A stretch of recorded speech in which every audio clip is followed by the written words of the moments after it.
Anda dalam posisi sambil tidur-tiduran atau sambil makan-makan. Jadi kita sesuaikan kuliah di kelas.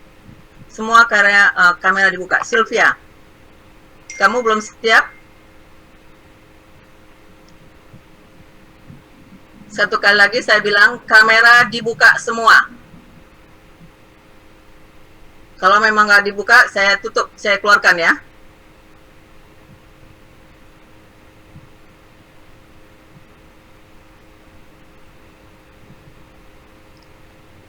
Fitri Sinta.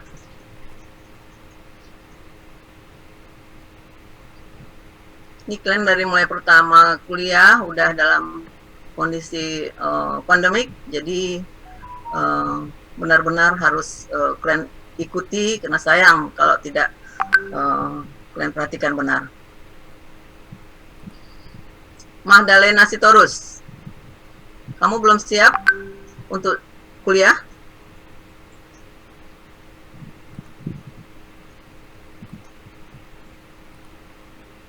Oke, materi sudah kalian dapat semua ya? Halo? Halo? Nggak ada suaranya ya? Materi sudah diterima semuanya? Ahmad Farid? Belum, Bu. Ahmad, ya? Belum.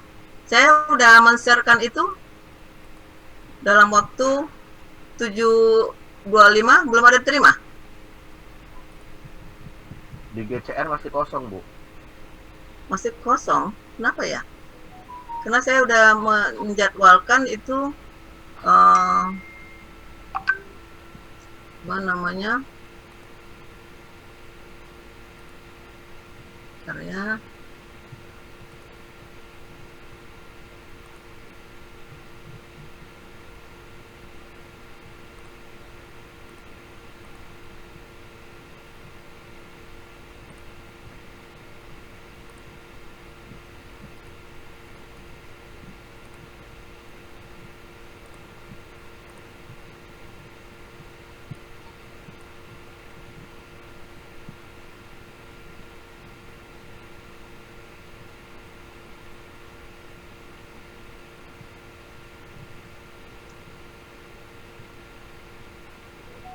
juga absensi juga ini belum ada. Absensi sudah ada, Bu. Absensi sudah ada ya. Oke lah, nanti aja saya ini kan kalau gitu. Nah, mau mencarinya kok bingung, nggak bisa deh.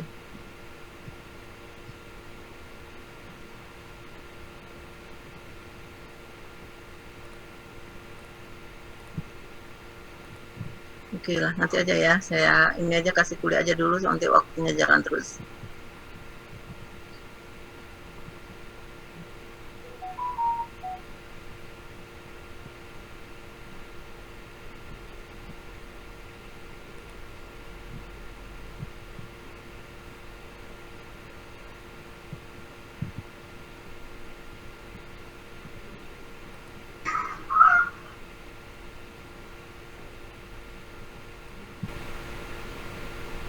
Oke, kita kuliah tentang kimia farmasi kualitatif.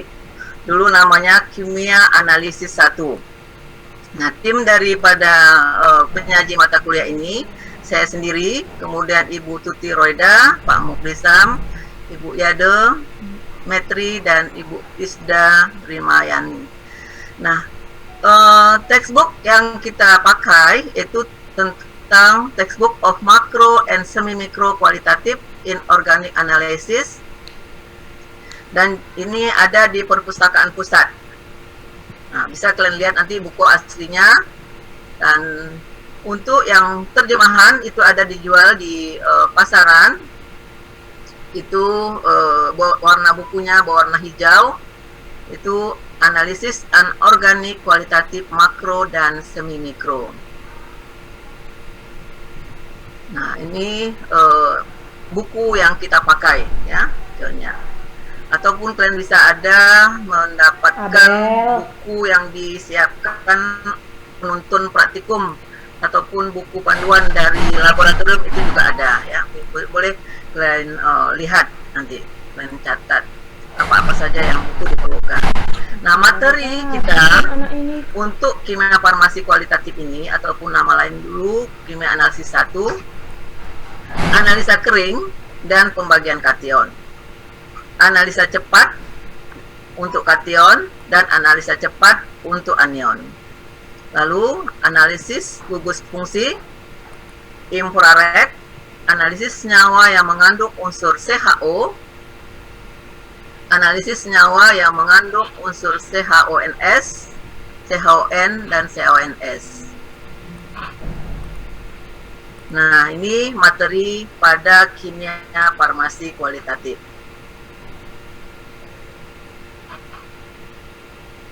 Cara yang digunakan dalam melakukan uji analisis kualitatif ini dapat beberapa cara. Secara klasik, yaitu tadi dengan menggunakan penambahan reagensia yang dilihat apakah terjadi endapan atau terjadi perubahan warna ataupun terbentuknya gas. Itu secara klasik.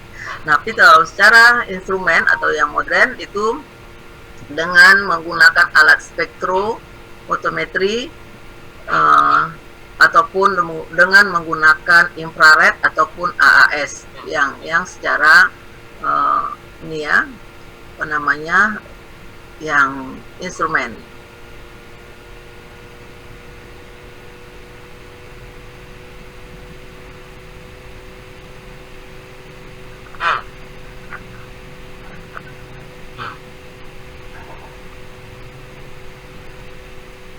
Nah, analisa kualitatif dapat dibedakan atas dua cara kering dan cara basah. Nah, cara kering ini yang pertama akan kita sampaikan, dan cara basah ini itu cara nanti yang kedua, yaitu dengan cara mengidentifikasi masing-masing kation. Jadi kalau cara kering, sampel yang digunakan dalam bentuk kering ataupun padatan, tapi bila diberi sampel dalam bentuk cairan, diuapkan terlebih dahulu untuk mengidentifikasi secara kering. Beda dengan cara basah. Cara basah ini kita dalam bentuk larutan, tapi larutan itu larutan yang bening. Kenapa bening? Karena kita akan melihat terjadinya endapan ataupun terjadinya perubahan warna ataupun timbul gas ya. Nah, itu dengan cara basah. Nah, bila diberi sampel dalam bentuk kering, kita mau melakukan cara basah, yaitu terlebih dahulu kita larutkan dengan pelarut yang sesuai.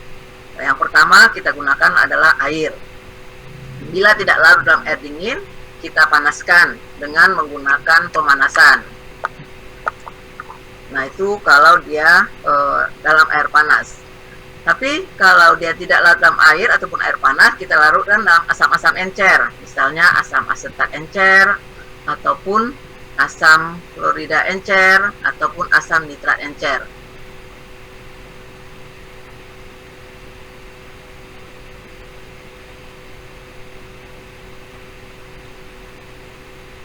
Nah, ini untuk melakukan cara kering dan cara basah. Cara kering ini ada 5 cara. Erika Sihombing, tolong kamu keluar ya, buka videonya ya. Erika Sihombing, sekali lagi saya panggil. Kita fokus ya belajar ya, bukan main-main ini. Apalagi kan kita tidak langsung tatap muka.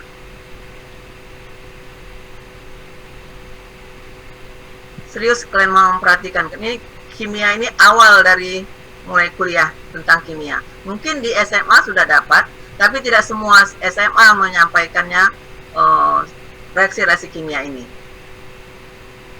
Sekali lagi saya ulang, cara kering itu ada 5 cara. Itu dengan cara sublimasi. Ini untuk zat-zat yang menyublin, membentuk gas. Dan dalam kondisi yang dingin, dia akan mengkristal. Dan kristal ini akan dapat kita lihat di bawah mikroskop bentuk kristalnya. Nah, kemudian yang kedua, uji nyala.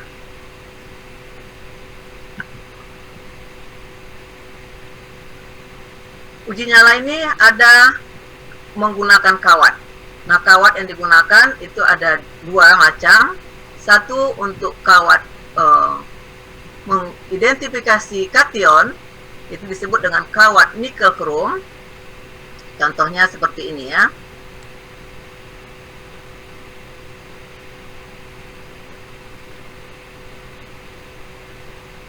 Nah, ini kawatnya. Nah, ini kawat nikel krom.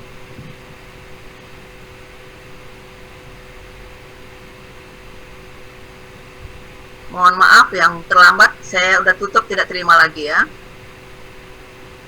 Ini kawat nikel krom untuk mengidentifikasi kation. Kawatnya halus dan pegangannya itu dari kaca. Kemudian ini kawat tembaga, ini digunakan untuk mengidentifikasi anion. Amriselian, itu kamu mau kuliah atau mau apa, gimana? Semuanya videonya dibuka ya. Saya nggak main-main ini ngomongnya. Kalau memang kalian nggak serius, ya boleh keluar.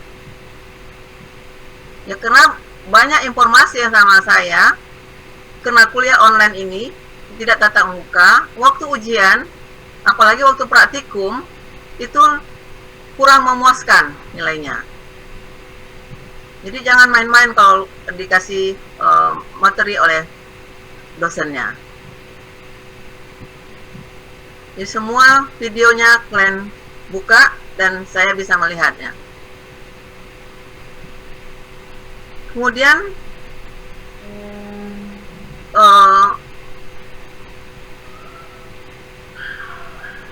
untuk yang kawat tembaga digunakan untuk mengidentifikasi anion.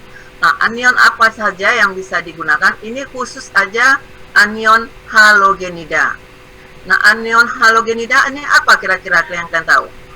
Apa contohnya? Ada yang tahu? Yang termasuk halogenida?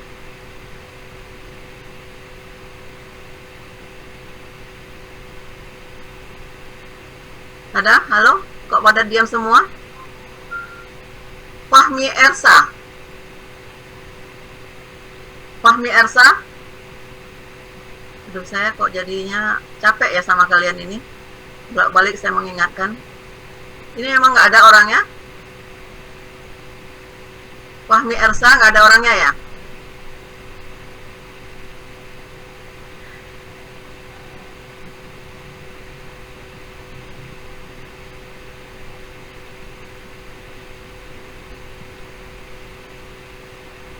Safina Mauliza, ini yang termasuk halogenida apa? HCl Bu, ya Bu. Yang termasuk halogenida itu antara lain fluorida, bukan HCl ya, fluorida, bromida, jodida, dan fluorida.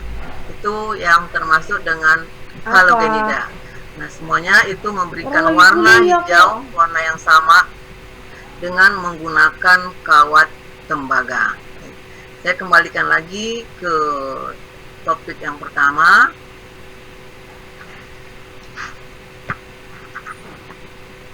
Jadi tadi ini dengan uji nyala, dan uji nyala ini ada dua kawat yang kita gunakan, yaitu kawat nikel krom dan kawat tembaga. Ketiga, uji pirolisa. Nah, pirolisa ini yaitu untuk melihat hasil pirolisa yang memberikan warna, baik dalam keadaan panas maupun dalam keadaan dingin. Yang memberikan warna. Ini untuk kation-kation yang bila dipanaskan, dia akan meninggalkan sisa dalam bentuk oksida logam. Lalu uji spektroskopi yang keempat. Nah, ini kita tidak lakukan di laboratorium, tapi secara teoritis kalian harus tahu. Kemudian uji manik borak, ini juga tidak kita lakukan. Ini hampir sama dengan uji nyala menggunakan kawat nikel krom.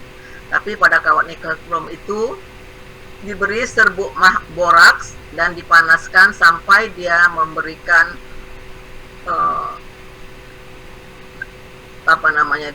kristal yang mengkilat pada kawat, dan itu baru dicelupkan ke dalam sampel. Nah, inilah cara kering ada 5 cara. Sublimasi untuk zat-zat yang mudah menyublin. Uji nyala itu menggunakan kawat, yaitu kawat nikel krom dan kawat tembaga untuk kation dan anion. Lalu yang ketiga, uji pirolisa, itu melihat perubahan warna setelah pemanasan di waktu panas dan dingin. Lalu uji spektroskopik dan uji maniforak. Sampai di sini ada yang kurang jelas atau ada yang mau ditanyakan? Belum, Bu. Maksudnya belum? Udah jelas semua? Saya ingin bertanya, Bu. Silakan. Siapa ini? Joshua, Bu. Saya ingin Joshua? bertanya dari unsur halogen tadi, Bu. Kan halogen itu kan klorida, bromida, ionida. Kan di unsur golongan 7A kan ada AT. AT gak ikut, Bu? Tidak. Yang halogenida itu ada 5. Itu fluor F ya, jod J, brom Br, dan fluor Cl. Jadi yang halogenida itu hanya 5 itu tadi. Tapi karena fluor kita tidak tidak ada terdapat di laboratorium, itu jarang dibahas. Cuma ada Cl, Br, jod saja. Ya. Nah itu untuk uji nyala. Baik, Bu. Oke, udah mengerti semuanya ya? Saya lanjutkan. Yang pertama kita masuk secara kering, uji pirolisa. Uji sublimasi. Yaitu perubahan dari bentuk padat menjadi gas dan membentuk padat kembali dalam suasana dingin. Yaitu berupa kristal yang dapat dilihat di bawah mikroskop. Nah, caranya seperti ini. Kita siapkan alatnya, yaitu ini disebut namanya ring sublimasi. Nah, ring sublimasi ini seperti tabung reaksi dengan tinggi lebih kurang 1 cm. Ini saya terangkan gini karena kalian nggak lihat ya di lab. Di lab kalian langsung memegangnya, langsung mengerjakannya. Ini kena tidak, jadi saya menjelaskan. Tinggi dari ring sublimasi ini setinggi 1 cm dengan diameter lebih kurang 5 sampai 7 mm. Lebih kurang 1 cm lah, boleh katakan. Atas dan bawah dia berlubang. Jadi ini terbuka dan ini terbuka.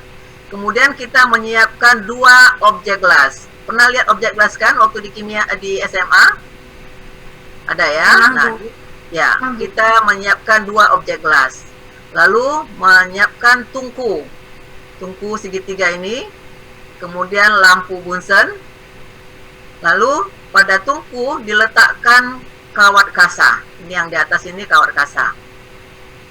Nah, setelah selesai kita menyiapkannya ini, kita letakkan, ambil 1 objek gelas, kita letakkan di atasnya ring sublimasi. Ya, kita letakkan ring sublimasi, lalu masukkan ke dalam ring ini tadi ini sampelnya. Nah, sampelnya itu dapat berupa, ini ada yang tahu namanya H3BO3? Ada yang tahu? Salwa? Apa namanya? Ada yang tahu? Asam borat, Bu. Asam borat ya, asam borat. Kalau AS2O3? Ada yang tahu? AS2O3. Henry Jomat? Siapa yang tahu? arsen Trioksida, Bu. Arsen trioksida ya. Jadi sampelnya dapat berupa asam borat ataupun arsen trioksida. Nah, kemudian kita masukkanlah sampel tadi ke dalam ring sublimasi, boleh salah satu. Tapi kalau di laboratorium kita waktu praktikum dua-dua kita kerjakan. Jadi pertama kita masukkan asam borat dulu. Lalu ditutup lagi dengan objek gelas yang satu lagi. Kemudian di atasnya kita beri kapas yang dibasahi. Nah, kenapa dibasahi? Tujuannya yaitu sampel yang tadi menguap berupa gas dalam suasana dingin dia akan mengkristal kembali. Oke, jadi setelah selesai semua kita masukkan, kita hidupkan apinya. Lalu panaskan lebih kurang 15 menit. Setelah dipanaskan 15 menit, kita angkat kapasnya. Kita buang kapasnya. Lalu kita ambil objek gelas yang di atas ini tadi, kita buat posisinya telentang. Nah, kenapa posisinya telentang? Karena sudah ada lengket kristal di atasnya. Ya. Nah, setelah itu kita letakkan di mikroskop dan kita lihat bentuk kristal. Untuk asam borat, bentuknya seperti benzen, segi 6. Ya, asam borat bentuknya seperti benzen, itu segi 6. Nah, selesai kita melakukan ini, kita catat, kita lihat di bawah mikroskop, kita gambar, lalu objeknya kita bersihkan lagi, ring sublimasinya kita bersihkan lagi. Nah, setelah itu kalian lakukan lagi untuk sampel yang kedua, itu AS2O3 ataupun arsen trioksida. Sudah dibersihkan, dilap, sama seperti tadi. Siapkan objek gelas yang pertama, letakkan ring sublimasi yang sudah bersih, masukkan sampel kedua, yaitu arsen trioksida, lalu letakkan lagi objek gelas yang sudah dibersihkan, dan diletakkan kapas basah. Panaskan lebih kurang 15 menit. Setelah itu diangkat kapasnya, diambil objek gelas yang di atas ini, dan dibuat telentang ya. Jangan letakkan gitu saja telentang, karena di bawah objek gelasnya ini udah ada kristal yang lengket. Nah, dilihat di bawah mikroskop, untuk arsen trioksida bentuknya tidak beraturan. Bentuk segitiga kecil-kecil, 4 segi dan bulat, tapi lebih banyak segitiganya. Tapi kecil-kecil, halus-halus. Ya. Nah, itu untuk gambar kristal daripada arsen trioksida. Tapi banyak lagi sampel-sampel lain yang mudah menyublin, bisa asam salisilat, bisa asam borat, itu banyak lagi. Nah, inilah cara sublimasi. Sampai di sini ada yang mau ditanyakan? Jadi pertama, kalau cara sublimasi ini, zat-zat yang mudah menyublin berupa gas, dalam kondisi dingin dia akan memadat kembali berupa kristal yang dapat dilihat di bawah mikroskop. Nah, caranya menggunakan ring sublimasi. Nah, ringnya diletakkan di atas objek gelas, lalu dimasukkan ke dalam sampel. Masukkan sampelnya ke dalam ring sublimasi, lalu ditutup lagi dengan objek gelas, dan di atasnya diberi kapas yang dibasahi, lalu dipanaskan lebih kurang 15 menit, dan kemudian dilihat bentuk kristalnya. Itu cara pertama, sublimasi. Jelas semua?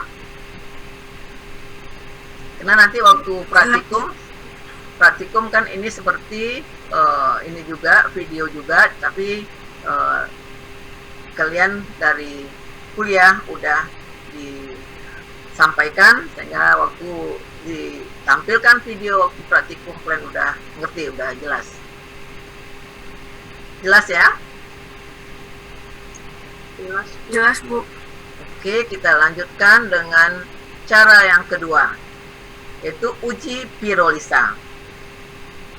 Adalah pemanasan dengan memasukkan zat uji atau sampel ke dalam cawan penguap, lalu dipanaskan mula-mula dengan api kecil.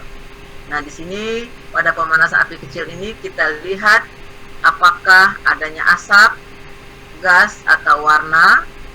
Lalu dilanjutkan, setelah dicatat, dilanjutkan dengan api besar. Biasanya kita menggunakan gas LPG.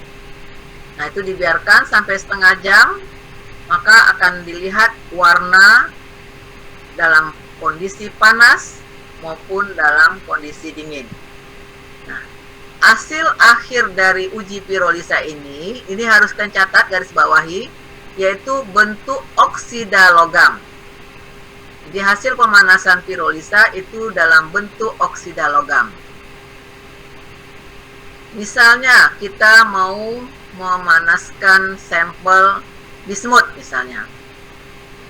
Apa kira-kira bentuk oksida logamnya? Jodita Ruth. Jodita?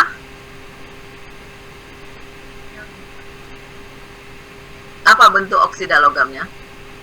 Kalau kita memanaskan sampelnya bismut, Bi.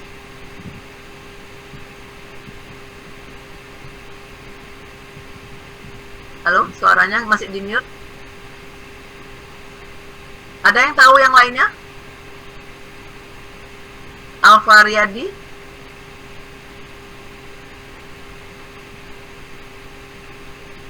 Ya, Bu. Kalau kita memanaskan sampelnya bismut, hasil akhir dalam bentuk oksida logam, apa rumus kimianya?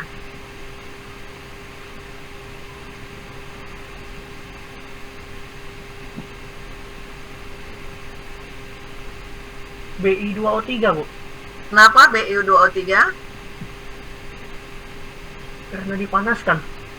Bukan itu. Nah, dari sekarang kalian udah melihat atau mengumpulkan valensi dari masing-masing kation maupun anion ya.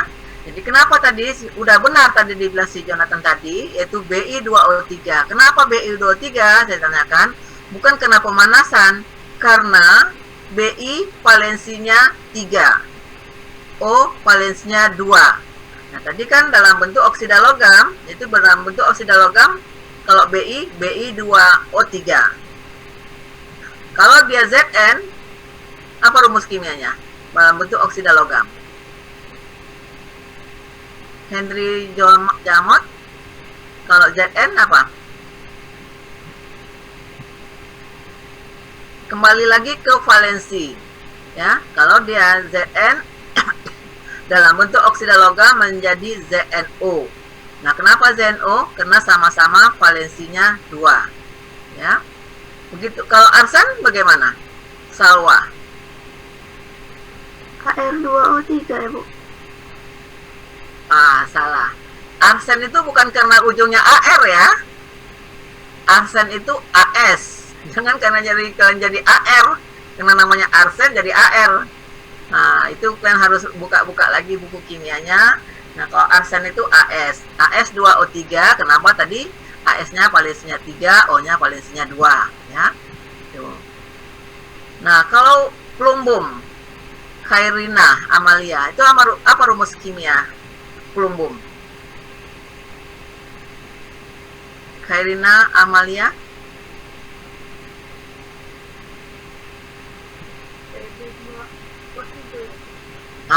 Jangan O3 ya. Itu tandanya kalian belum tahu lagi rumus kimianya. Bukan bertanya pula lagi. Pb itu valensinya 2. O valensinya 1. Jadi PbO. Nah, itu kalian catat. Jadi makanya dari sekarang kalian buka lagi buku kimianya, lihat lagi valensi masing-masing kation maupun anion. Nah, kenapa saya tadi menyatakan harus fokus dan perhatian benar-benar? Karena itu tadi, mungkin di SMA kalian dapat, tapi ini mengulang sehingga menjadi lebih hafal ataupun menjadi lebih mengetahui. Jadi jangan hanya sekedar duduk dan sambil melamun, tidak dicatat apa yang disampaikan. Ini kembali lagi saya sampaikan, uji pirolisa itu yaitu untuk zat-zat ataupun kation yang dipanaskan di api kecil, diamati apa yang terjadi, lalu dilanjutkan dengan api panas yang besar, maka sisa pirolisanya itu dalam bentuk oksida logam dan diamati panas warnanya apa, dingin warnanya apa. Nah, inilah contohnya. Pertama kita siapkan cawan penguap, lalu penjepit, kemudian lampu spiritus. Nah, sampelnya dimasukkan ke dalam cawan penguap ini, lalu dipanaskan pada api kecil. Itu api kecil ini adalah lampu spiritus. Nah, ini kita lihatlah apakah ada bau spesifik atau memberikan asap atau gas yang spesifik ya. Nah, ini kita catat. Nah, setelah itu dilanjutkan dengan pemanasan pada api besar. Nah, inilah api LPG. Ini kita biarkan panasnya sampai setengah jam, maka kita lihat terjadinya perubahan warna pada waktu panas. Nah, khusus untuk zinkum, nah kalian catat ya, zinkum pada api kecil, di atas api besar ini warnanya kuning muda. Di warna kuning muda dia di atas api. Tapi bentuk kita geser dari api, padahal masih panas ya, belum dingin lagi, dia langsung berubah menjadi putih. Jadi khusus atau spesifik untuk ZN, di atas api dia berwarna kuning muda, tapi begitu kita geser dari api, warnanya langsung berubah jadi putih. Jadi belum sampai menunggu dingin, dia udah berwarna putih. Nah, inilah cara pirolisa. Nah, apa saja yang memberikan warna dengan cara pirolisa itu, misalnya zinkum, di waktu panas dia berwarna kuning muda, dan di waktu dingin dia warna putih. Tapi ini bukan dingin lagi, begitu geser dari api dia langsung putih. Kadmium berwarna coklat dan agak mudah menguap. Arsen berwarna putih disertai bau bawang putih. Bismut menghasilkan kerak berwarna merah kecoklatan, coklat kekuningan, dan di waktu panas. Jingga berwarna jingga di waktu dingin. Besi menghasilkan kerak warna merah sampai hitam di waktu panas dan coklat di waktu dingin. Dan pelumbung menghasilkan kerak berwarna kuning di waktu panas dan waktu dingin. Nah, ini lebih kurang, banyak lagi contoh-contoh lainnya yang dengan cara pirolisa memberikan warna. Ya. Tapi ada beberapa kation dengan pirolisa ini tidak meninggalkan sisa. Itu boleh kalian catat. Kation yang tidak meninggalkan sisa itu yaitu merkuri dan amonium. Dua kation itu dengan pemanasan ataupun dengan uji pirolisa tidak meninggalkan sisa. Apa yang maksud dengan tidak meninggalkan sisa itu? Yaitu habis dia dengan pemanasan.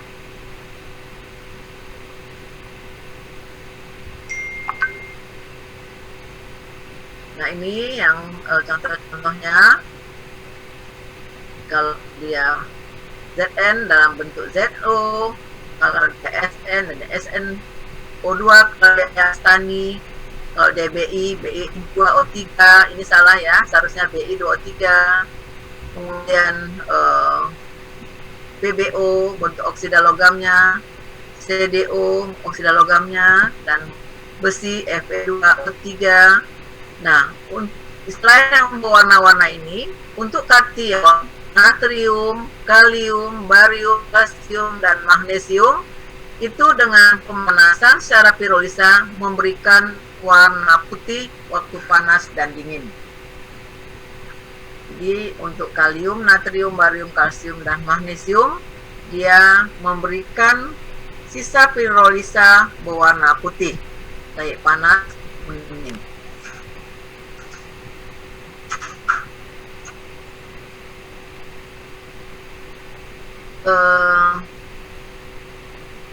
Rifa Khairatum Nisa. Ini kalau kita melakukan pirolisa natrium, oksida logam, rumus kimianya.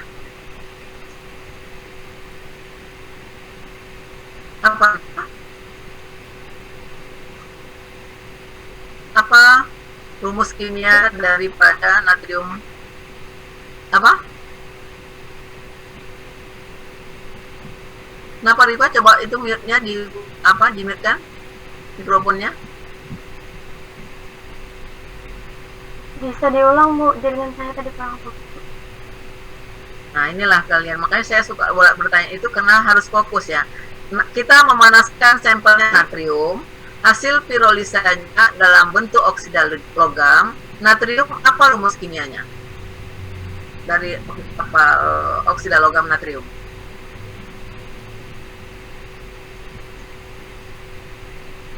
Sintel Harina. Sintel, apa rumus kimianya dari natrium? dalam bentuk oksida logam?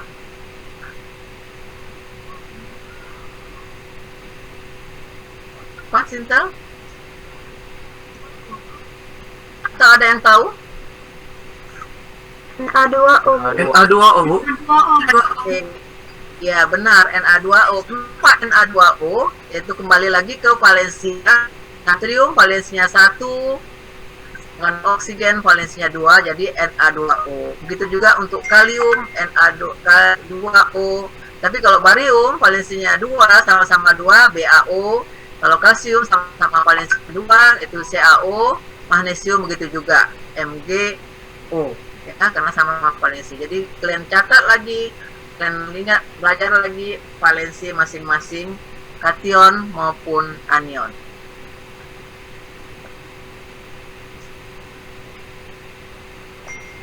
Di sini ada yang kurang jelas atau ada yang mau ditanyakan? Saya ngomong lanjut, tapi kalian masih bingung.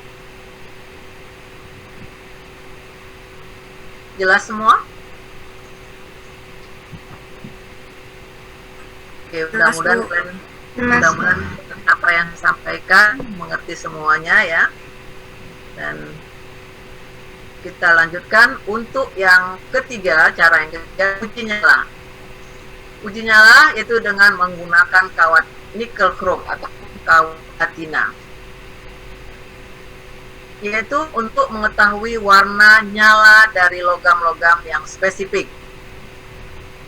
Logam-logam kation maksudnya ya, yang spesifik. Caranya, nah ini karena tadi saya tampilkan kawat nikel krom ini kecil, tipis, halus.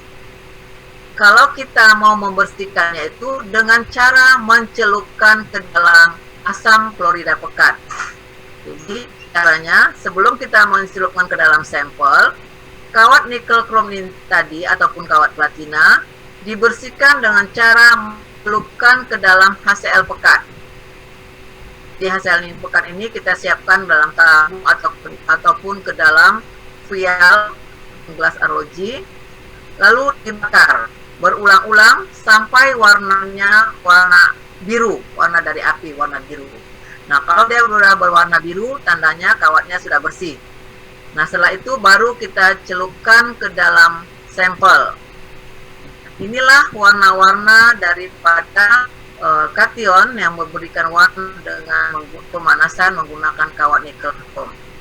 Misalnya natrium berwarna kuning keemasan, kalium berwarna lembayung ataupun ungu, kalsium berwarna merah bata, barium berwarna hijau kekuningan, strontium berwarna merah tua, tembaga berwarna hijau, dan litium berwarna merah. Ada lagi satu lagi, arsen itu berwarna ungu.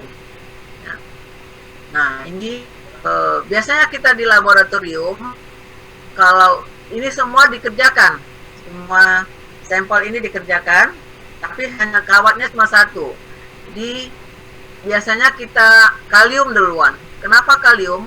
Karena dia cepat hilang. Jadi waktu kita melakukan cara uji nyala ini, kita harus fokus. Matanya tidak melihat sana kemari, fokus ke kawatnya, dan dia muncul ungu langsung hilang. Nah, jadi dia cepat habis. Ini pertama kalium biasanya, kemudian kita lanjutkan untuk barium, warna hijau kekuningan. Tapi sebelum masuk sampel barium, kawatnya tetap dibersihkan terlebih dahulu. Itu dengan cara mencelupkan ke dalam HCl pekat berulang-ulang, lalu warnanya menjadi biru, warna dari api, baru dimasukkan ke sampelnya. Nah, setelah itu tembaga itu tetap juga dia memasukkan ke sampel baru, kawatnya harus dibersihkan karena nanti warnanya jadi bisa tidak sesuai dengan apa yang teoritis. Nah, untuk natrium ini terakhir umumnya. Ini terakhir kita panaskan karena memang dia agak lama pencucian atau pembersihan dengan mencelupkan ke dalam HCl pekat. Jadi cukup kuat dia lengket di kawat nikel krom itu. Makanya dia terakhir dilakukan pengujiannya. Jadi seperti ini tadi, Ini ujung kawat ini kita buat bulat. Gunanya bulat ini supaya untuk lengket sampel. Sampelnya supaya lengket. Setelah itu kita panaskan di atas aki bunsen. Nah, kita amati warna dari sampel yang kita panaskan atau kita uji. Nah, ini kira-kira warna yang muncul. Untuk litium warna merah, natrium warna kuning keemasan, kalium warna ungu. Ini dia foto jadi kurang nampak warna ungunya seperti ini dia. Kalau secara langsung kita lihat seperti ini. Ini rubidium dan ini cerium. Ini warna-warna. Atau ini juga bisa kalian lihat. Ini litium warna merah, warna kuning, kalium warna ungu, kalsium warna merah bata, dan barium warna hijau kekuningan. Nah, inilah uji nyala dengan menggunakan kawat nikel krom untuk beberapa kation memberikan nyala yang berwarna. Nah, kemudian yang kedua cara uji nyala menggunakan kawat tembaga. Ini biasanya kawat tembaga ini kita pakai dari kawat listrik. Ada kawat listrik yang besar, kemudian kita buang ininya, pembalutnya kita buang sedikit, kita sisakan untuk jadi pegangan kita, lalu kita bulatkan ujungnya dan di ditokok sedikit supaya dia agak pipih untuk melengketkan sampelnya. Ya. Nah, ini caranya dan membersihkan terlebih dahulu menggunakan kertas pasir. Jadi beda dengan tadi kawat nikel krom ya, karena kawat nikel krom halus itu dengan cara mencelupkan ke dalam asap. Tapi kawat tembaga itu dibersihkan dengan menggosok menggunakan kertas pasir sampai dia bersih, kemudian kita panaskan berulang-ulang, warnanya hijau, udah warna sama dengan warna api, baru kita celupkan ke sampel. Itu untuk menguji Cl, F, dan jod. Nah, ini bukan dalam bentuk tunggal ya. Kalau di laboratorium itu dalam bentuk garam. Misalnya amonium klorida, amonium bromida, amonium jodida, ataupun kalium bromida, kalium jodida, kalium klorida. Itu banyak sampel yang kita pakai ya. Sekali lagi ingat, halogenida ini tidak dalam tunggal tapi dalam bentuk garam ya. Cuma yang mau kita amati adalah halogenidanya. Nah, ini ketiga-tiganya semuanya memberikan nyala berwarna hijau. Jadi pertama kita celupkan setelah kawatnya bersih ke dalam sampel misalnya amonium klorida, lalu kita panaskan di atas api bunsen, timbul warna hijau, dicatat. Lalu kita bersihkan lagi dengan menggosokkan menggunakan kertas pasir sampai warnanya sama dengan warna api, warna biru. Nah, kemudian masukkan lagi ke sampel berikutnya, itu amonium bromida, dipanaskan, muncul warnanya hijau, dicatat, lalu dibersihkan lagi dengan kertas pasir. Jadi jangan dikatakan itu sama-sama hijau, itu langsung warna hijau saja, jadi harus dibuktikan masing-masingnya. Tapi tetap memasukkan sampel baru harus kawatnya dalam keadaan bersih.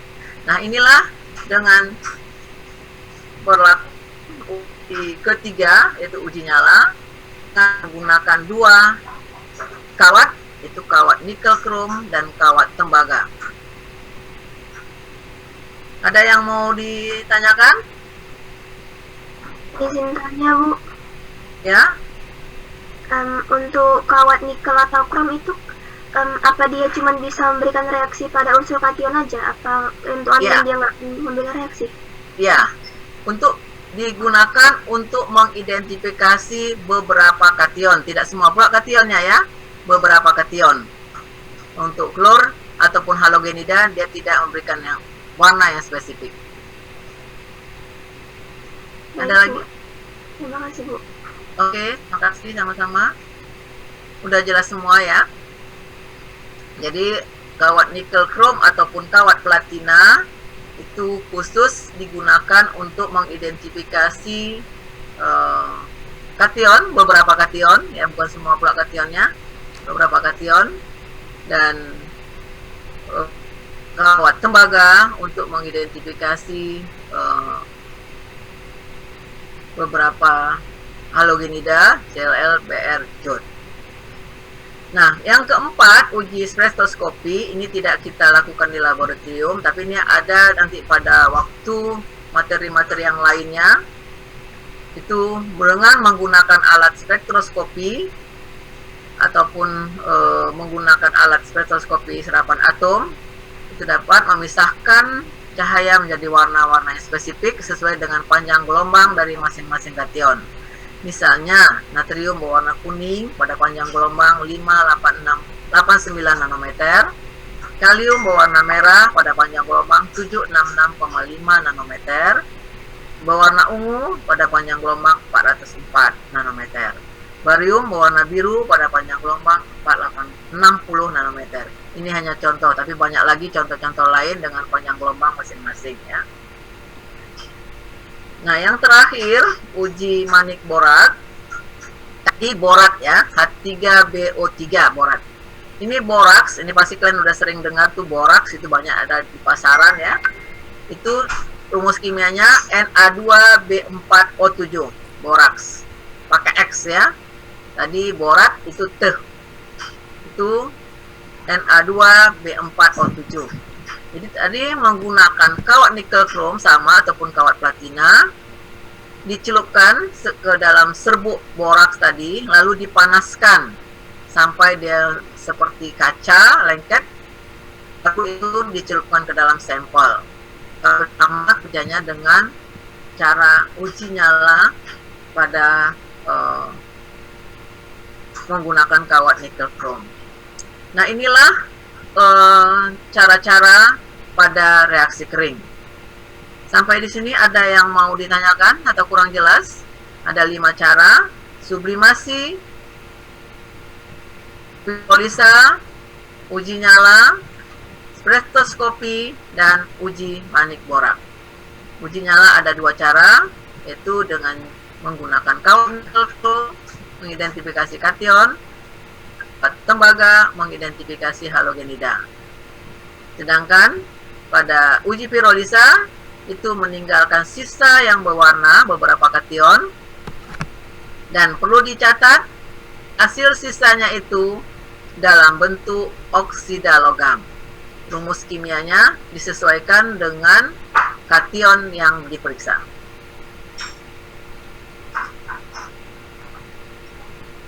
Jelas semua? Jelas, Bu. Oke, kalau jelas semua, tidak ada yang mau bertanya ya? Ada yang mau bertanya? Tidak ada. Mudah-mudahan kalian mengerti. Atau cara penyampaian saya terlalu cepat? Gimana? Violencia.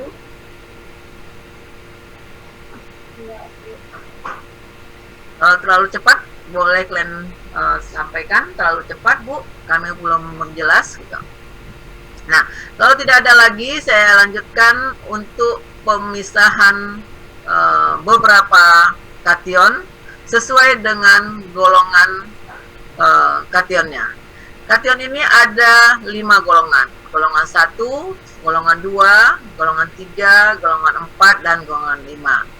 Nah, untuk memisahkan masing-masing golongan ini dengan penambahan reagensia, yaitu HCl, asam klorida, hidrogen sulfida, H2S, amonium sulfida, dan amonium karbonat.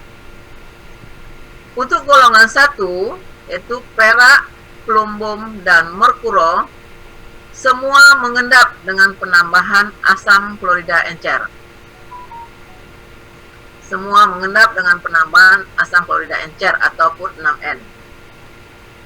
Nah, yang terbentuk semuanya berwarna putih, endapan berwarna putih, yaitu AgCl, endapan berwarna putih, PbCl2, endapan berwarna putih, dan Hg2Cl2, endapan berwarna putih. Jadi semua kation golongan 1 mengendap berwarna putih dengan penambahan HCl encer.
Nah, kembali lagi, kation golongan 1 itu dengan penambahan asam klorida encer, dia semua mengendap, terbentuk endapan berwarna putih.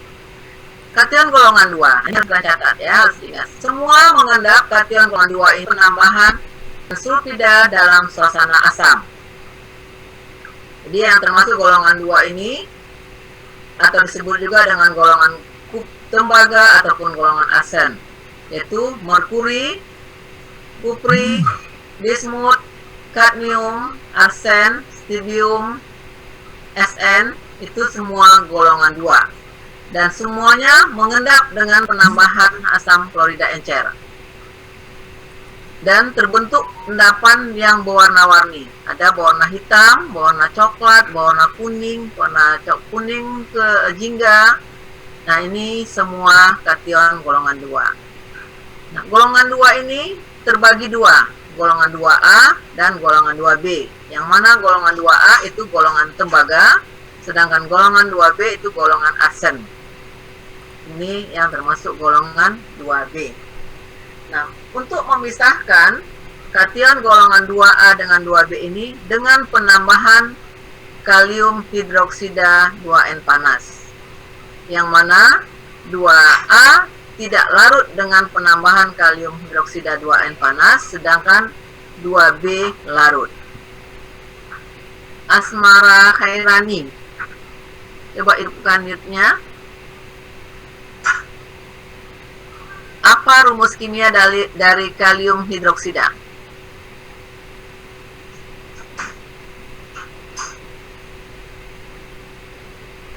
Apa rumus kimianya kalium hidroksida?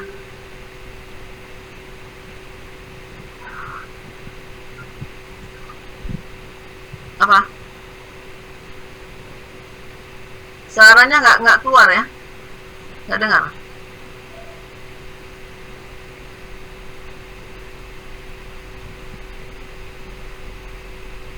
Apa, Asmara?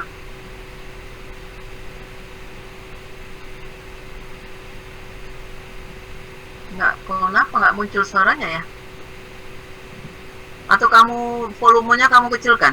Makanya nggak dengar suaranya. Valencia Christine. Apa? Ya, ini saya tanyakan karena ada saya ngomong-ngomong terus, kadang mereka nggak tahu rumus kimianya. Untuk membuat asam nitrat, rumus kimianya nggak tahu. Kita kalau di tatap muka atau di dalam kelas itu saya suruh ke depan masing-masing membuat rumus kimia, membuat persamaan reaksinya, supaya kita benar-benar menguasai rumus kimianya ya. Jadi sekali lagi, semua kation golongan 2 mengendap dengan penambahan H2S dalam suasana asam, Tapi golongan 2 ini ada terbagi dua, 2A dan 2B. Di mana 2A tidak larut dalam kalium hidroksida 2N panas. Sedangkan 2B itu larut dengan penambahan hidrogen kalium hidroksida. Oke, Tengku Sumaya. Tadi untuk memisahkan kation golongan 2A dengan 2B dengan penamaan apa? Tengku Sumaya, coba kamu apakan mute-nya. Halo? Tengku Sumaya? Ini yang rugi nanti kalian ya. Saya supaya kalian benar-benar menguasai, tapi ini sepertinya kalian tidak terlalu, beberapa saya perhatikan ini tidak terlalu fokus. Rachel Siregar.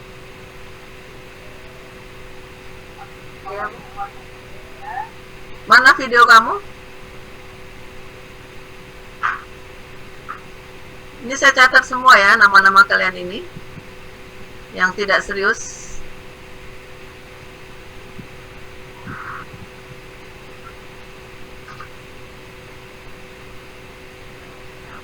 Felix Prawira,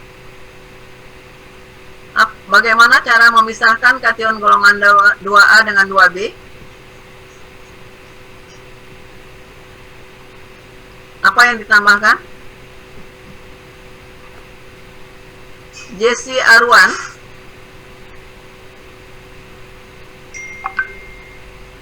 Ini sama juga.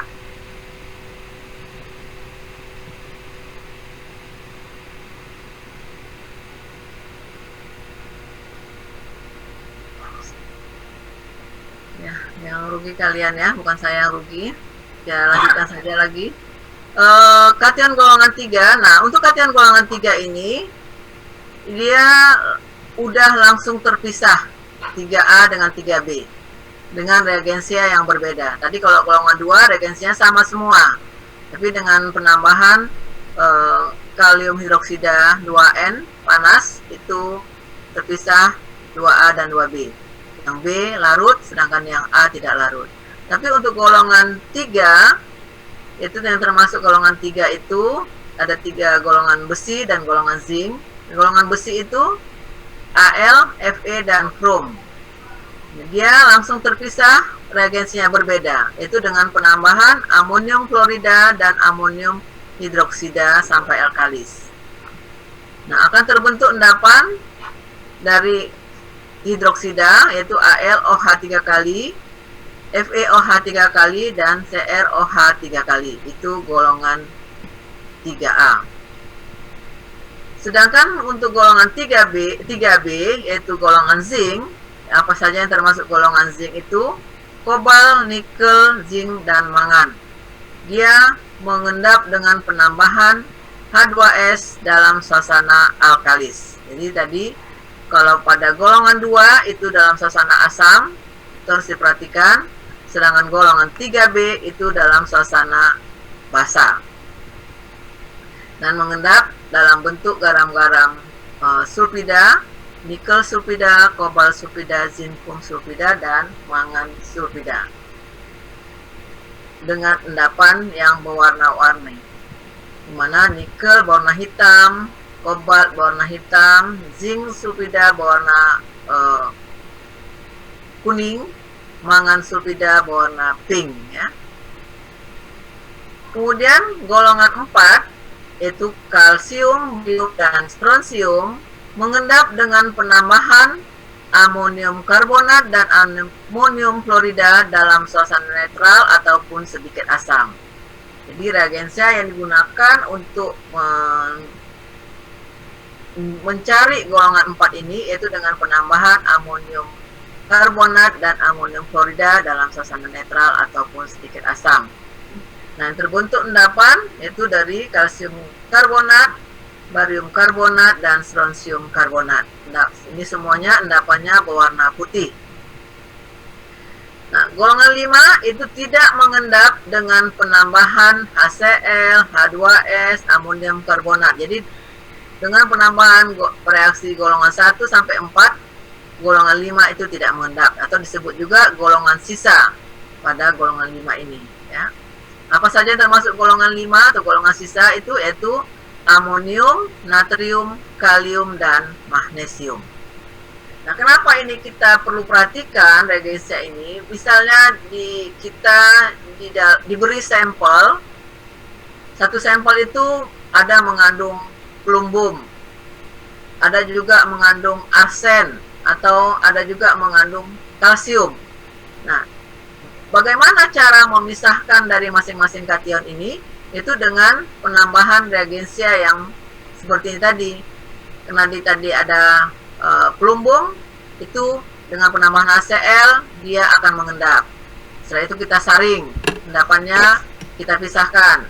Nah, filtratnya kita uji lagi tadi adanya misalnya kadmium, itu dengan penambahan H2S dan suasana asam terbentuk endapan. Kita saring, lalu filtratnya kita uji lagi sampel yang lainnya. Misalnya tadi adanya kalsium, itu dengan penambahan amonium karbonat. Nah, itulah gunanya kita mengetahui reagensia apa saja untuk mengidentifikasi masing-masing kation. Itu golongan 1, golongan 2, golongan 3, golongan 4, dan golongan 5. Sampai di sini ada yang mau ditanyakan? Izin bertanya, Bu. Silakan. Itu Bu, saya masih bingung bedanya kegunaan hidrogen sulfida sama kalium hidroksida di golongan 2, Bu. Golongan 2 itu kan saya bilang tadi, makanya saya suruh catat. Golongan 2 semuanya itu kan golongan 2 ada 2A dan 2B. Nah, 2A dan 2B ini semua mengendap dengan H2S dan suasana asam. Nah, tapi golongan 2 itu ada dibagi 2A dan 2B. Nah, bagaimana memisahkan 2A dan 2B tadi? Itu dengan hasil endapan dari garam-garam sulfida seperti ini tadi.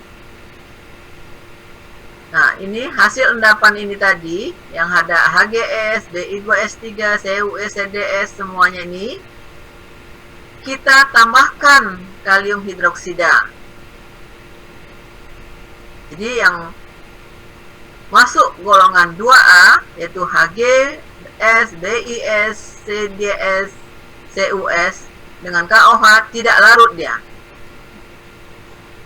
Tapi untuk AS2O3, SB2R3 ataupun SNS dengan KOH dia larut membentuk karang kompleks.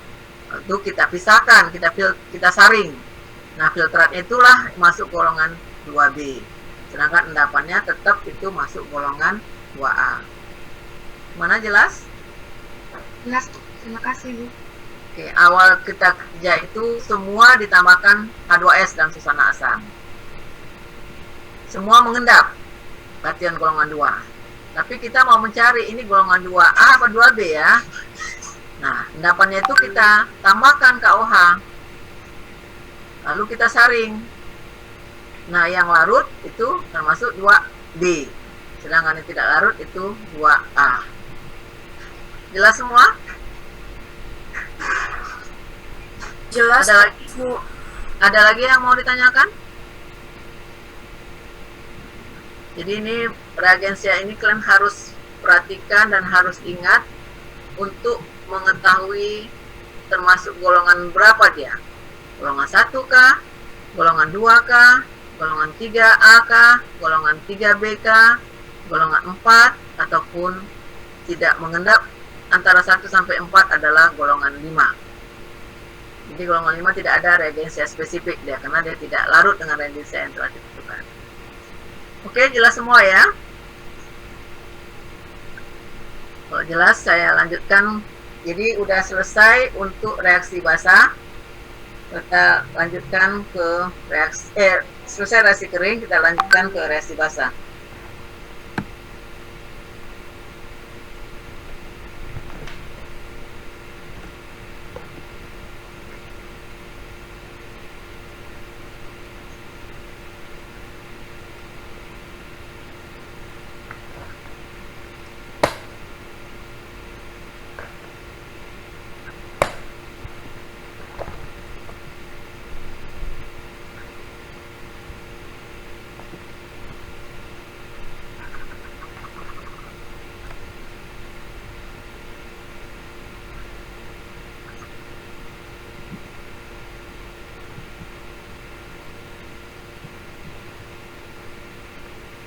Oke, untuk reaksi basa ini seperti saya sebutkan tadi, semua dalam bentuk larutan. Itu larutan yang bening. Kenapa bening? Karena akan kita mau melihat apakah hasil terbentuk endapan, apakah hasilnya ada memberikan gas, ataupun ada hasilnya memberikan perubahan warna. Nah, itu yang perlu kita perhatikan pada reaksi basa ini. Nah, itu mengidentifikasi dari masing-masing kation yang akan kita periksa. Endapan adalah zat yang memisahkan diri sebagai suatu fase padat yang dapat berupa kristal ataupun koloid. Kelarutan suatu endapan bergantung pada berbagai kondisi, antara lain suhu. Jadi kelarutannya kalau dia tidak larut dalam suasana dingin, perlu dipanaskan. Kemudian konsentrasi bahan-bahan lain dalam larutan dan komposisi pelarutnya. Tapi umumnya kelarutan endapan bertambah besar dengan kenaikan suhu. Misalnya pemisahan campuran dari merkuroklorida, perak klorida, dan plumbum klorida dengan pemanasan air panas akan melarutkan PbCl2, tapi tidak larut untuk merkuroklorida maupun perak klorida. Jadi hanya larut dalam air panas itu yaitu kation ataupun endapan dari plumbum klorida. Sedangkan merkura dan perak tidak larut. Nah, ini hanya sekedar ilustrasi saja. Nah, kita tidak tahu sampel kita apa, tapi kita tambahkan larut reagensia natrium hidroksida, akan terbentuk endapan putih. Kemudian kita kasih berlebihan, dia tidak larut, itu kemungkinan kalsium. Ini untuk reaksi identifikasi ya. Begitu juga terbentuk endapan putih dengan berlebihan, dia tidak larut, dia larut, itu aluminium. Kemudian dengan penambahan NaOH terbentuk endapan putih, tapi dia berlebihan, tetap tidak larut, itu adalah Cu. Atau terbentuk endapan warna hijau tua dengan penambahan berlebihan NaOH-nya, dia tidak larut, itu adalah Fe. Atau terbentuk warna merah kecoklatan, itu adalah Fe.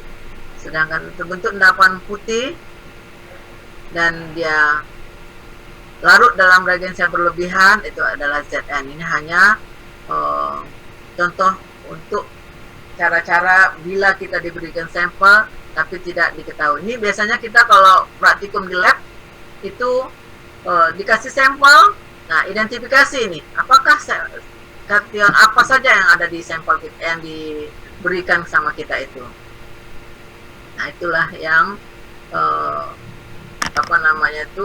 untuk reaksi basa. Sampai di sini ada yang mau ditanyakan lagi?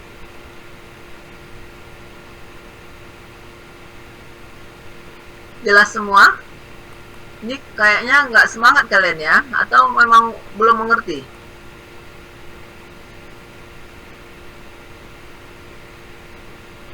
Halo? Mana suaranya nih?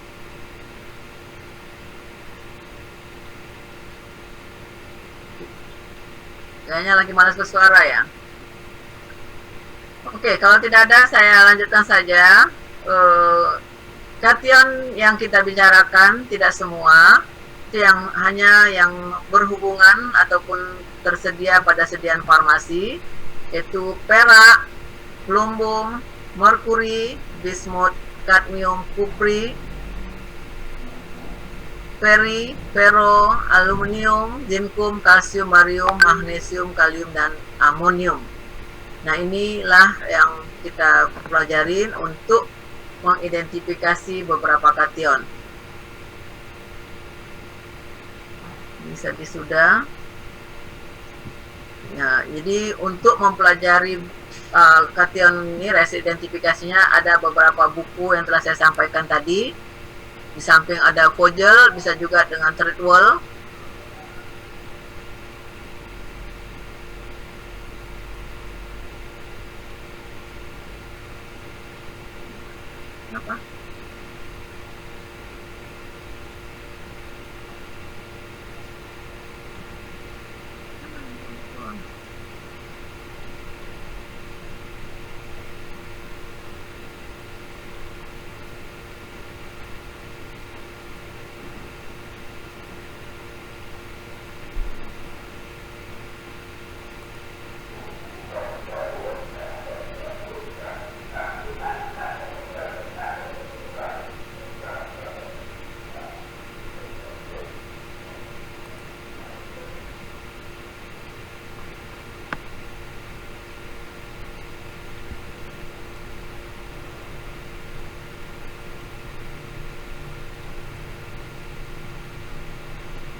Oke, yang pertama kita masuk kation golongan 1. Dasar pengendapan kelarutan pelumbung klorida dalam air panas, yang kemudian untuk perak klorida larut dalam amonium ataupun amonia ya. Tapi kita di laboratorium tidak ada amonia, kita menggunakan amonium hidroksida. Yang pertama, pemakaian HCl pada analisa golongan 1 tidak boleh terlalu banyak karena pelumbung klorida akan larut membentuk senyawa kompleks yang stabil, sehingga dalam larutan masih ada ion Pb karena tidak diendapkan seluruhnya. Ion Pb juga dijumpai pada golongan 2 karena PbCl2 yang terbentuk dalam analisis golongan 1 larut sedikit dalam HCl encer sehingga Pb tidak seluruhnya diendapkan. Nah, seperti yang tadi saya sampaikan pada waktu awal, untuk reaksi ini kita harus benar-benar bekerja dengan penambahan reagensia, harus sedikit demi sedikit, tidak langsung cepret satu pipet itu kita tambahkan. Nah, kalau langsung kita tambahkan tidak terlihat hasilnya, bisa dia dengan kebanyakan reagensia akan larut. Yang tadinya kita menginginkan terbentuk endapan, tapi karena terlalu banyak kita tambahkan reagensia, dia udah langsung terbentuk larutan. Jadi dia larut dalam larutan yang berlebihan ya. Jadi harus benar-benar kita menambahkan melalui dinding tabung reaksi sedikit demi sedikit. Yang pertama, kation golongan 1 yaitu perak. Nah, perak ini di pasaran dalam bentuk garam perak nitrat. Jadi ini sekali lagi saya ingatkan ya, sampelnya sendiri udah dalam bentuk garam perak nitrat.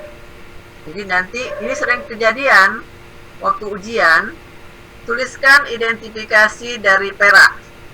Nah, mereka bikin perak ditambah asam nitrat terbentuk perak nitrat. Sedangkan sampelnya sendiri udah dalam bentuk perak nitrat.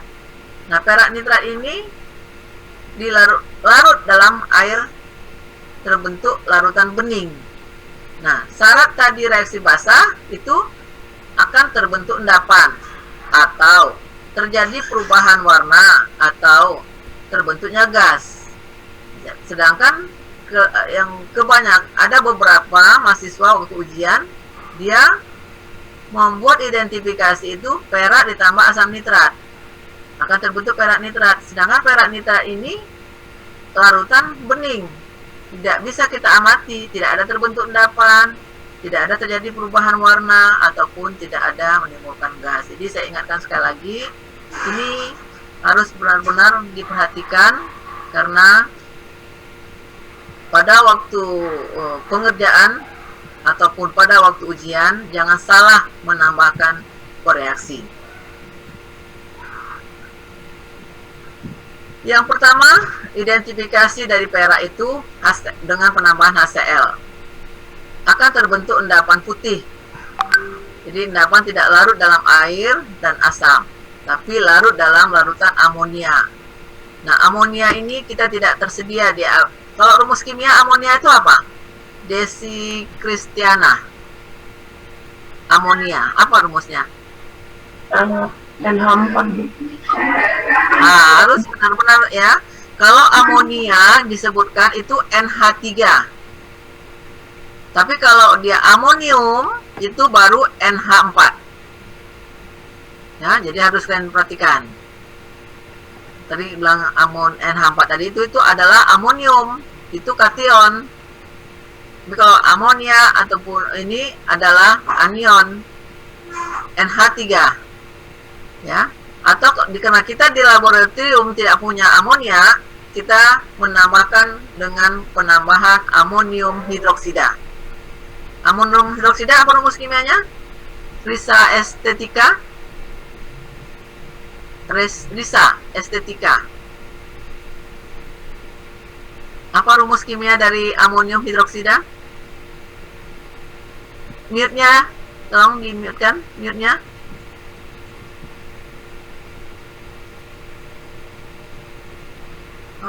NH4OH, Bu.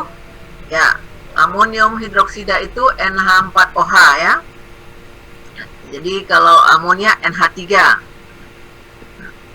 Jadi untuk perak klorida dia larut dengan penambahan amonia ataupun amonium hidroksida membentuk garam kompleks. Nah, bila diasamkan dia akan mengendap kembali membentuk endapan perak klorida. Atau dapat juga larut dengan penambahan kalium cyanida ini ya, KCN kalium cyanida atau Na2S2O3. Apa rumus kimia nama dari Na2S2O3? Manan Kumar. Apa nama kimianya dari Na2S2O3? Natrium tiosulfat, Bu. Oke. Jadi Na2S2O3 adalah natrium tiosulfat. Nah, kalau ini nih perlu kalian perhatikan, Na2S namanya apa? Felix Prawira, Na2S Natrium sulfida.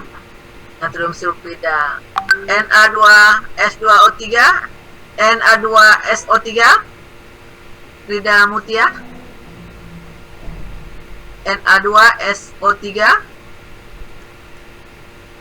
Natrium sulfit, Bu. Oke. Kalau Na2SO4 Rotua Magdalena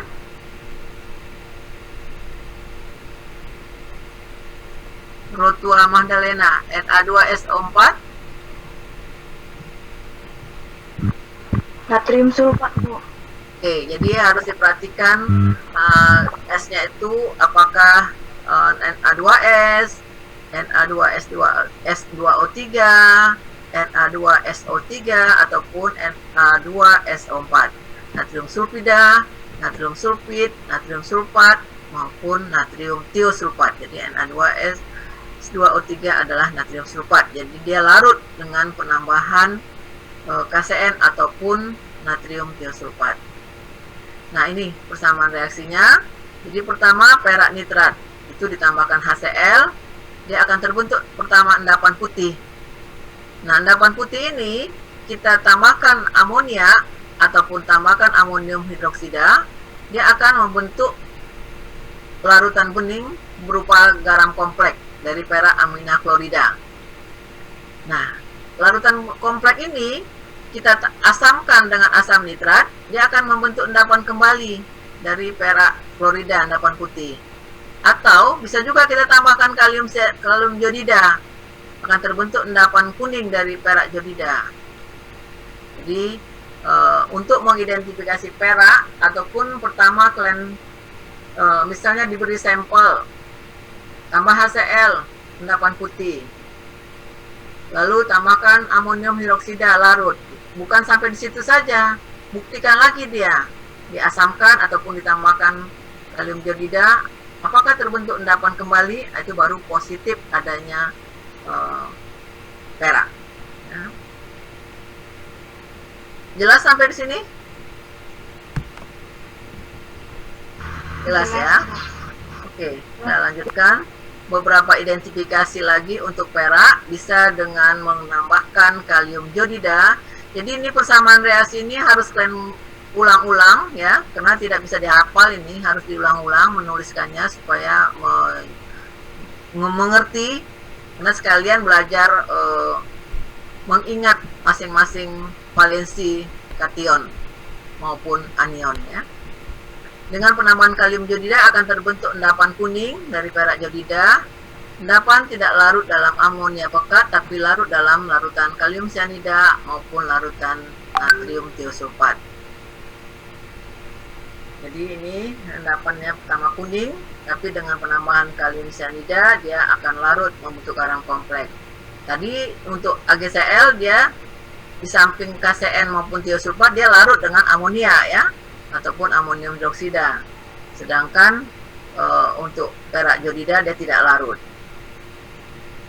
Itu juga untuk identifikasi yang ketiga itu dengan penambahan kalium kromat, ini K2CrO4. Grace Naomi, kenapa rumus kimianya ini K2CrO4? Kalium kromat.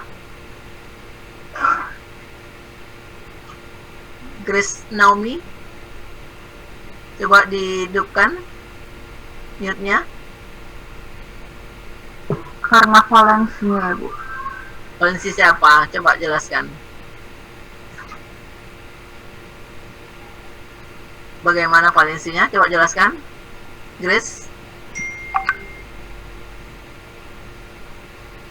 Jangan hanya menyebutkan valensi, coba. Karena valensi K itu 2, Bu. Ah, salah. Nah, disinilah kalian harus belajar valensi ya. Karena kenapa kita tuliskan K2CR4? Karena valensi kromatnya yang 2. Valensi kalium 1. Ya, jadi dia seimbang, maka K2CR4, bukan karena valensi kaliumnya 2. Justru kebalik, valensi kaliumnya itu 1, kromatnya yang 2. Ya. Jelas sampai di sini? Tadi Christine? Christine. Oke ya, jadi ini jangan kalian salah. Seperti ini dengan penambahan perak nitrat ini tadi, kena valensi peraknya 1, jadi makanya Ag2CR4, karena kromat ini valensinya 2.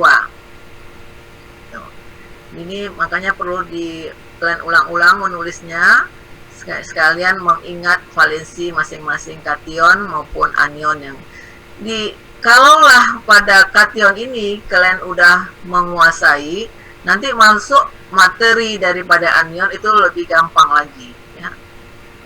Ini tahap awal pada identifikasi kation, tapi nanti waktu masuk anion itu udah gampang karena udah menguasai masing-masing valensi kation maupun anion.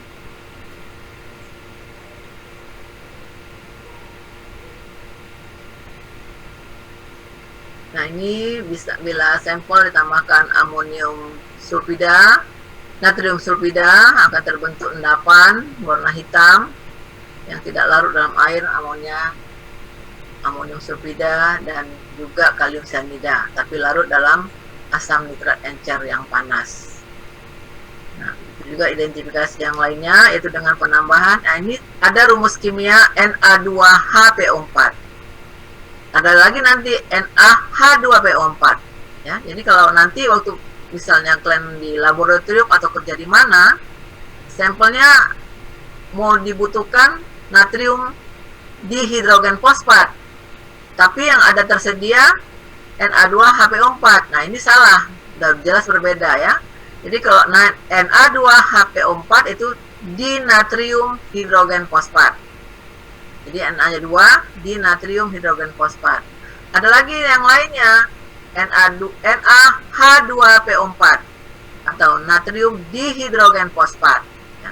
Jadi ada 2 ini kalau dalam bentuk gangguan hidrogen ini, dinatrium hidrogen fosfat ataupun natrium dihidrogen fosfat, yang akan terbentuk endapan berwarna kuning untuk si perak. Endapan larut dalam asam nitrat dan larutan amonia. Nah, inilah rumus kimianya. Harus kalian pelajarin. Tapi di sini langsung terbentuk endapan kuning dari Ag3PO4. Nah, kenapa Ag3PO4? Karena fosfat itu valensinya 3, sedangkan perak valensinya 1. Jadi Ag3PO4. Nah, kayak ginilah ilustrasi saja. Siapkan tabung reaksi, kemudian masukkan sampel, lalu ambil reaksi yang kita mau identifikasikan, masukkan ke dalam tabung reaksi melalui dindingnya. Nah, kenapa melalui dindingnya? Supaya dia pelan-pelan terbentuk endapan. Nah, kadang-kadang ada beberapa kation itu memberikan warna yang bertahap. Pertama misalnya menyentuh sampel, endapannya putih, turun lagi reaksi yang lainnya, maksudnya tadi pelan-pelan turun banyak, berubah jadi kuning, makin banyak lagi dia turun menjadi coklat, dan terakhir hitam. Tapi kalau kita langsung masukkan reagensianya ke tengah-tengah, langsung ke tengah-tengah itu, warna yang perubahan warna tadi itu tidak kelihatan. Dia langsung, misalnya tadi ada putih, kuning, coklat, hitam. Itu step-stepnya. Tapi karena kita langsung masuk ke tengah, langsung warna hitamnya aja yang terlihat. Ya. Jadi kalau kita kerja di laboratorium, memasukkan reagensia itu harus pelan-pelan melalui dinding tabung sehingga adanya tahap-tahap perubahan warna bisa diamati ya. Ini banyak yang identifikasinya bisa kalian lihat nanti di Google kalau kurang jelas ya. Ini saya hanya menampilkan saja, nanti kalian pelajari. Tapi kalau di buku Vogel itu banyak lagi dari yang saya tampilkan ini, ada 10 untuk kation perak saja. Dengan penambahan larutan natrium bromida akan terbentuk endapan berwarna kuning muda dari perak bromida. Endapan tidak larut dalam amonia encer tapi larut dalam amonium hidroksida pekat. Nah, ini kation golongan 1.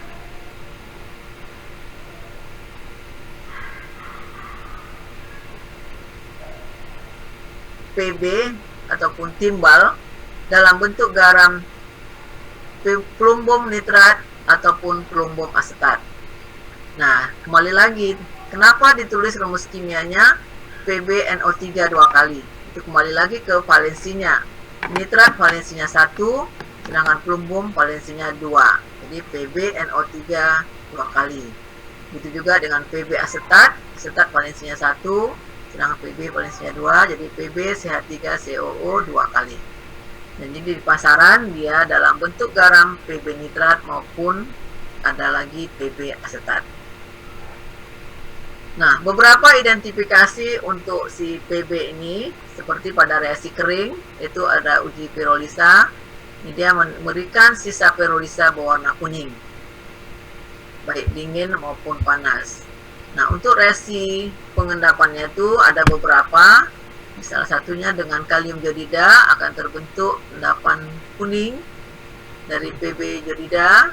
Endapan larut dalam air mendidih menghasilkan larutan yang tidak berwarna, tapi setelah dingin dia mengkristal kembali. Jadi dia spesifik ya, spesifik untuk Pb ini, baik dengan penambahan kalium jodida maupun kalium klorida ataupun asam klorida, dia terbentuk endapan, tapi dengan adanya pemanasan dia larut.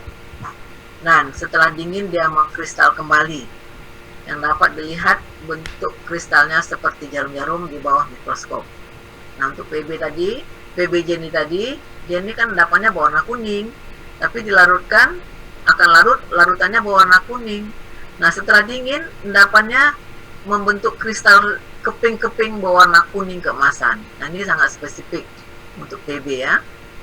Ini identifikasinya. Dengan kalium jodida akan terbentuk plumbum jodida, yaitu endapan warna kuning. Kenapa ditulis PbJ2? Yaitu karena valensinya lagi tadi ya.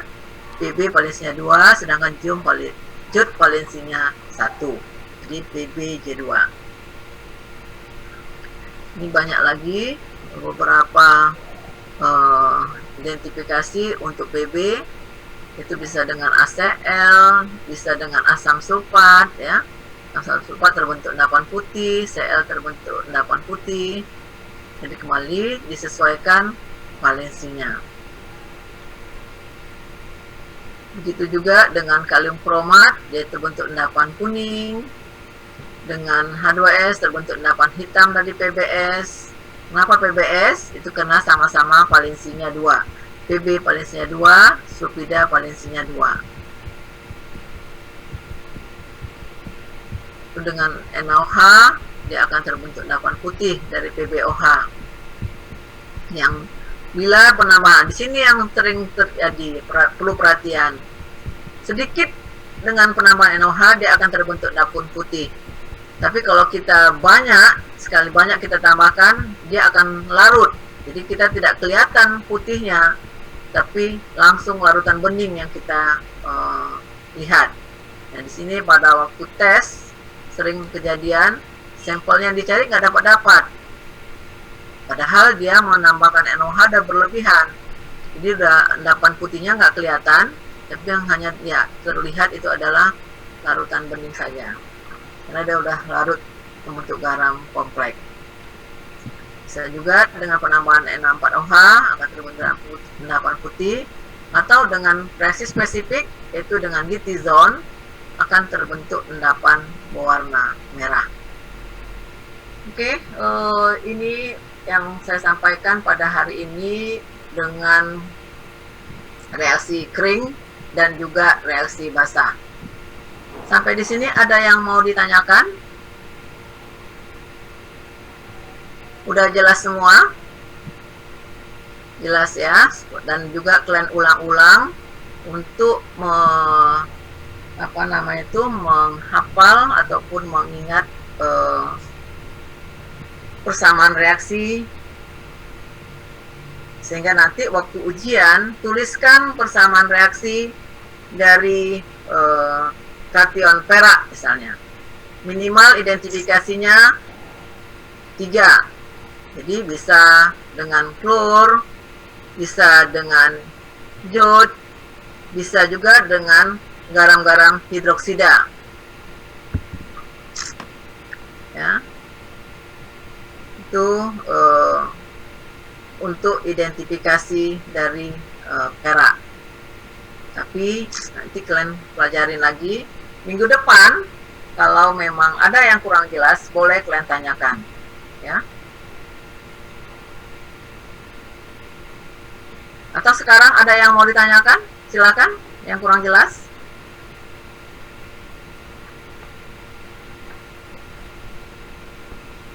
Jelas semua?